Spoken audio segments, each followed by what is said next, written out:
সকালে উঠেই ঘুম থেকে ব্রাশ ট্রাশ করে বসেছিলাম। দেন মা আমাকে টাকা দিয়ে বললো, যা বাবু পেটাই পরোটা আন বাইরে থেকে। তা আমি আমার হিরো হন্ডা নিয়ে বেরিয়ে পড়লাম। আমার সাইকেলের নামই হচ্ছে হিরো হন্ডা। তো যেতে যেতে অনেক কিছু আনতে বললো মা পেটাই পরোটার সাথে।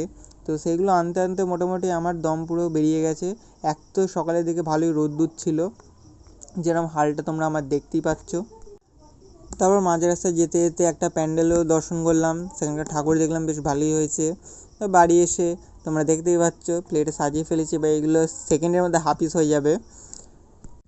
দেন খাওয়া হয়ে যাওয়ার পর দিদা বললো কি বাইরে বেরো, জামা কাপড়গুলো তোল, অনেক মেঘ করেছে, যেরকম তোমরা দেখতেই পাচ্ছ। দেন ঘুম থেকে ওঠার পর খানিকক্ষণ ওয়ার্কআউট করলাম। ওয়ার্কআউট করার পর সবাইকার স্টেটাস চেক করছি। বলতে গেলে এখন ঠাকুর সব আমার অনলাইন দেখা হয়ে যাচ্ছে, ঘরে বসে বিন্দাস। ঠিক আছে, তো তোমরা কে কতজন ঠাকুর দেখতে গেছো, কোথায় কোথায় গেছো অবশ্যই কমেন্টে